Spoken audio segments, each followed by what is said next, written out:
আসসালামু আলাইকুম সুপ্রিয় শিক্ষার্থীবৃন্দ। আজকে আমরা আলোচনা করব মাইক্রোসফট এক্সেলের রিবন নিয়ে।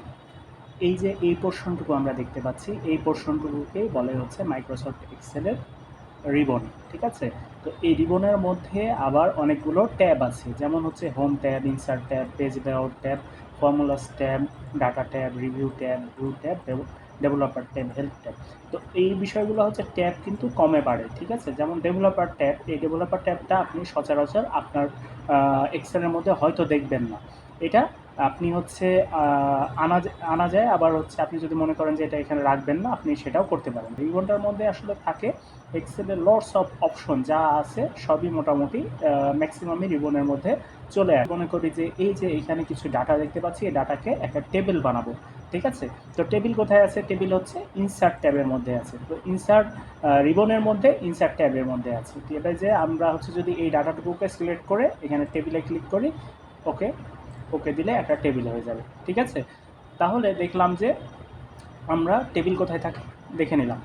তো এই ট্যাবের মধ্যে আবার দেখেন কিছু হচ্ছে আলাদা আলাদা করা আছে, যেমন এই জায়গাটুকু একটু আলাদা করা আছে, এই জায়গাটুকু আলাদা করা আছে, এবং নিচে পাশে একটা ছোট্ট চিহ্ন আছে। তো এখানে যদি আপনি ক্লিক করেন তাহলে এটা এক্সপ্যান্ড হয়ে যাবে বড়োভাবে। এখানে যে অপশনগুলো আছে মূলত সেগুলোই এখানে বড়োভাবে দেখা যাবে, এবং সেম কাজ আপনি এখান থেকেও করতে পারেন, অথবা যদি আরও ডিটেইলে দেখতে চান তাহলে আপনি এখানে ক্লিক করতে পারেন। দ্যাট মিনস আমরা প্রথমে বললাম রিবন, রিবনের মধ্যে আছে হচ্ছে ট্যাব, এবং ট্যাবের মধ্যে আছে এইরকম গ্রুপ।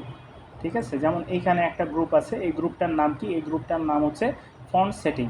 ফন্ট সেটিংটা যদি হচ্ছে আপনি ডিটেল দেখতে চান তাহলে এই যে আমি এর আগেও বলছিলাম যে আপনারা শর্টকাটগুলো এইভাবে দেখে দেখে আস্তে আস্তে আয়ত্ত করবেন। যেমন ফন্ট সেটিং আমরা হোভার করার পরে দেখতে পাচ্ছি যে font setting control shift F, that means control shift F যদি আপনি চাপেন তাহলে এই যে এইখানে ক্লিক করলে, এইখানে কোনায় ক্লিক করলে যে ডিটেলটা আসতো সেটা শর্টকাটের মাধ্যমে দ্রুত চলে আসলো। ঠিক আছে? এটা আপনার কাজের স্পিডকে বাড়াবে। তো এইখানে আপনি ডিটেল যে ফন্টের বিষয়গুলো, তারপরে হচ্ছে ফন্টের স্টাইল, ফন্টের সাইজ, ফন্টের কালার, এবং হচ্ছে এই আপনি স্ট্রাইক থ্রো করবেন কিনা, বা সুপার স্ক্রিপ্ট করবেন, স্ক্রিপ্ট করবেন কিনা, এই সব অপশনগুলো আপনার এখানে চলে আসছে। ঠিক আছে? বর্ডার আছে, ফিল আছে। তো আপনি এগুলো আস্তে আস্তে টেস্ট করে দেখবেন। যেমন হচ্ছে আমরা এখানে লিখি আমার একটা নাম লিখি আর কি, ধরেন আব্দুস সালাম।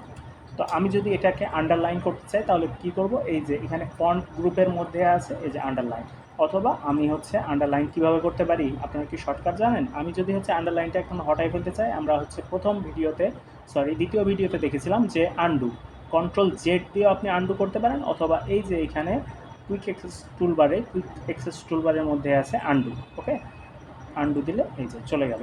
তো আমরা যদি আবার এই আব্দুস সালাম এই নামটার নিচে আন্ডার লাইন আনতে চাই, জাস্ট সিলেক্ট করে এই সেলটা সিলেক্ট করতে হবে, সেলটা সিলেক্ট করে এই যে এখানে আন্ডারলাইন এটাতে ক্লিক করতে পারেন, অথবা আন্ডারলাইনে যে দেখেন যে কন্ট্রোল ইউ হচ্ছে আন্ডারলাইনের শর্টকাট। ওকে, আমরা যদি কন্ট্রোল ইউ দিই দেখেন আন্ডারলাইন চলে আসছে। তো এইভাবে আপনারা একটু নাড়াচাড়া করে দেখবেন বিষয়গুলো কী কী আছে এখানে। আপনারা প্রত্যেকটা হচ্ছে ট্যাবে যাবেন, এবং প্রত্যেকটা ট্যাবে কী কী অপশন আছে অবশ্যই আমরা ডিটেইলে আলাপ করব, তবে আপনারা একটু নাড়াচাড়া করে অবশ্যই দেখবেন। তারপর আমরা যেটা দেখি যে এইখানে আছে, এর আগেও দেখাইছিলাম যে কলাপস, এই রিবনটা কলাপস করতে পারেন, আবার এই রিবনটা আপনি এখানে পিন করে রাখতে পারেন। আচ্ছা বন্ধুরা, আজকের ভিডিও এই পর্যন্তই। আপনাদের কোনো কিছু বুঝতে অসুবিধা হলে অবশ্যই কমেন্ট করে জানাবেন, আর অবশ্যই আমাদের ইউটিউব চ্যানেলটাকে সাবস্ক্রাইব করবেন নিয়মিত আপডেট পাওয়ার জন্য।